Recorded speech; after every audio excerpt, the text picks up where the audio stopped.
Hoy desde la otra parte de Black Maria, eh, se puede decir que abrimos una nueva ventana, si cabe el término, para que entre no solo el viento, sino la imaginación. Y la imaginación la voy a referir a un hecho determinante en mi vida y que me marcó definitivamente para llegar al cine y poder estar con ustedes, que fue el rock. Tuve un programa de rock en el cual participaba con un gran amigo que ya murió, que se llamaba Gustavo Arenas. Se llamaba Aquí es de la Madre Tierra para las mentes más pesadas de Bogotá, Producciones El Hongo Atómico, Radio Latina, carrera séptima 2247, cuarto piso. Eso fue lo que me permitió llegar al cine y quiero abrir esta nueva ventana en la serie de la otra parte de Black Maria con un texto que llegó a mis manos por el destino y se llama Jim Morrison, Notas sobre la visión. Si ustedes saben, Jim Morrison estudió en la Universidad de California, en UCLA, donde también donde estudió su colega fundador de Las Puertas de The Doors, Jim Mazarek, y también estudió un director colombiano, Luis Ospina, y citemos a otro del cual se hizo una película sobre ellos que se llama The Doors, que fue Oliver Stone. Lo más paradójico de este texto que quiero compartir con ustedes para hablar de libros es una edición argentina. Llegó a mis manos por esas cuestiones del destino y entonces me va a permitir leer eh, como la efeméride de dónde surge este libro, porque se llama Notas sobre la visión. O sea, son como pequeños, se escribió como pequeños poemas, como pequeñas necesidades en torno a la imagen. Y hay una aclaración bien interesante y referente que es antes de que empezara a estudiar cine. Dice, en 1964, quizás en julio, Jim Morrison, que vivía con su madre y sus hermanos en Colorado, tomó un cuaderno y escribió The Lord's Notas sobre la visión en la tapa. En octubre de ese mismo año, 1964, empezó a estudiar cine en la Universidad de Los Ángeles, UCLA. Desde los 21 años ya no volvió a ver a sus padres. En la primavera de 1969 supervisó la publicación privada de sus diarios de cine, escritos que esbozó mientras iba a la universidad, y una colección de piezas cortas y poemas que recopiló en uno de sus cuadernos. Leyó y corrigió esos borradores en su escritorio de la oficina de The Doors.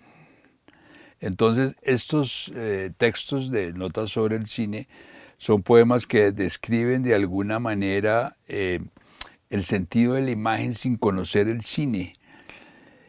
A la par hizo otro texto muy interesante de poemas que se llama Las Nuevas Criaturas, que es una compilación de poemas encuadernada en otro texto, y no lo bautizó, no lo referenció mejor como Jim Morrison, sino como James Douglas Morrison. Y hay algo muy, muy interesante respecto a estos textos y su origen que me permito leerles nuevamente.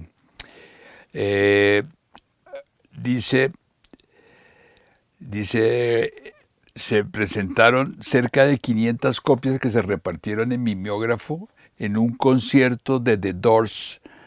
Dice, impreso en hojas amarillas con letras verdes de 15 por 24 centímetros, repartidas en un concierto de The Doors en Aquario Theater de Hollywood el 21 de julio de 1969. Después se publicó este libro, que es del año 2017.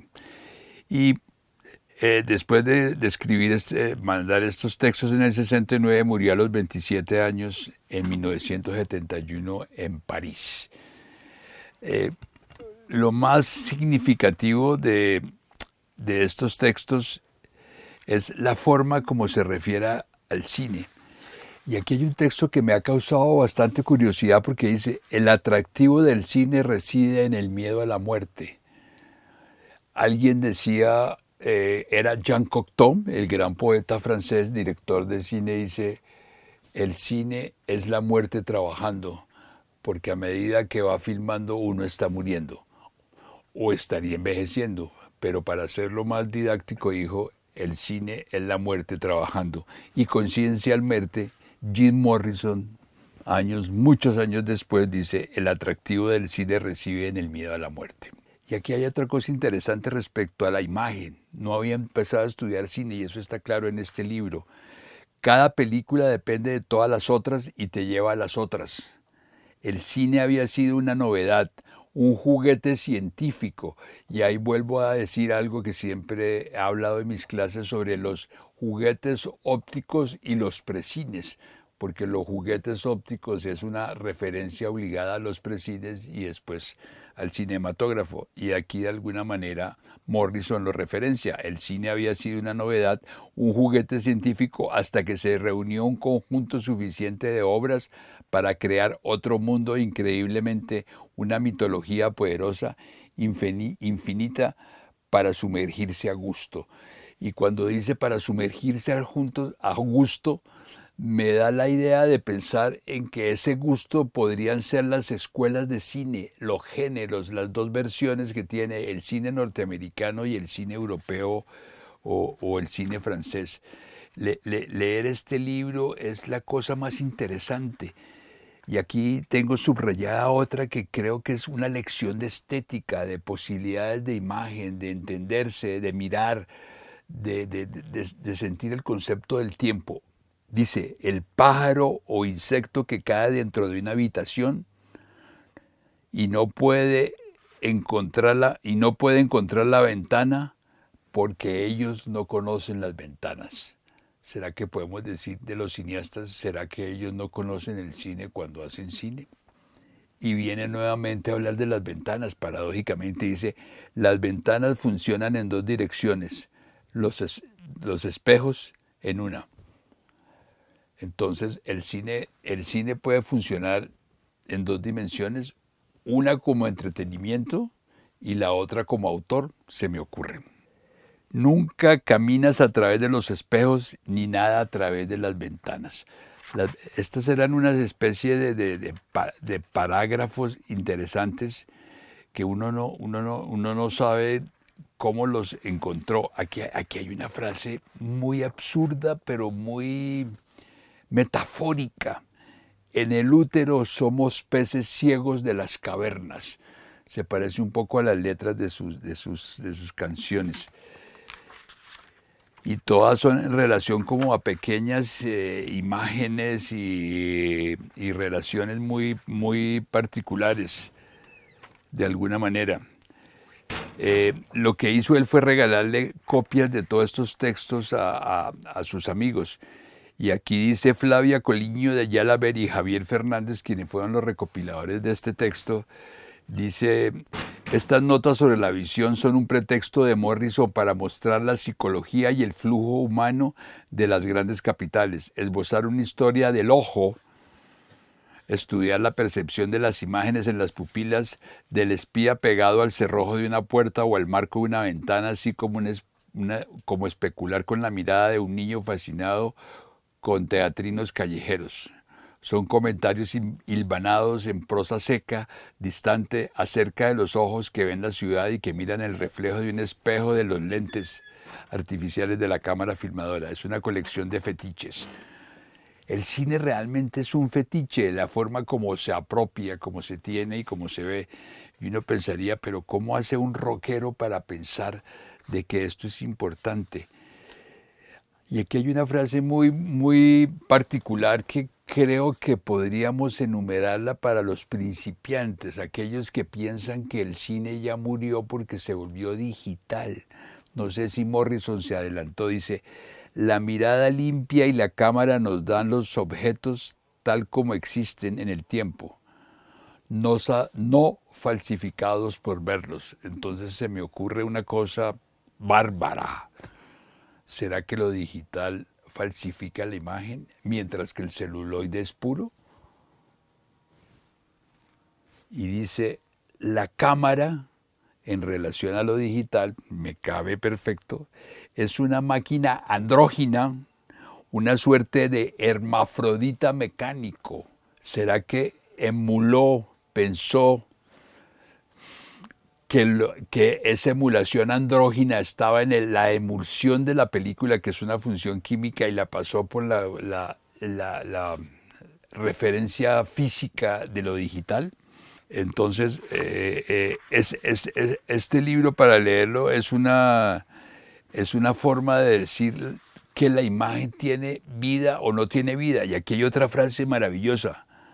No podemos tocar estos fantasmas de la imagen. No podemos tocar estos fantasmas de la imagen, pero la materializamos. Le damos vida de acuerdo a lo que pensamos y a lo que sentimos. De manera que este texto que parece absurdo, que uno diría cómo se llegó a constituir, entonces uno se pregunta cómo logró crearlo. Y aquí creo que hay una definición del cine maravillosa. Dice, el cine no deriva de la pintura, pero en últimas, si nos hacen una referencia a la historia del cine, la pintura la creó a partir de una disputa con la fotografía, los impresionistas y la llegada de la imagen, la fotografía. Entonces dice, el cine no deriva de la pintura, de la literatura, de la escultura, del teatro, sino de la antigua brujería popular. Es la manifestación contemporánea de una historia evolutiva de las sombras, un placer por las imágenes que se mueven, una creencia en la magia. Su linaje está entrelazado desde los albores con los sacerdotes y la hechicería, una convocatoria de fantasmas. Al principio, solo con la sutil ayuda del espejo y del fuego, los hombres invocan visitar oscuras y secretas regiones enterradas en la mente. En las sesiones de espiritismo, las sombras son espíritus que provienen del mal. ¿Será que el cine es una imagen que representa el mal? Y remata este texto con otra frase que dice, el espectador es un animal moribundo. Si el espectador es un animal moribundo, nosotros, espectadores, amantes del cine, seremos amantes resucitados de unas imágenes de las sombras y el espiritismo. Queda la duda. Gracias, Jim Morrison. Murió en el 71 y sus grandes canciones son muy interesantes. Pero aquí leo algo de Burroughs, el gran padre de la generación beat para rematar. Jim Morrison y esa historia extraña sobre su ahogo en una bañera en París en 1971 parece una cosa muy rara para que ocurra. Nunca la creí ni por un minuto, pero Oliver Stone la filmó en su película Las Puertas.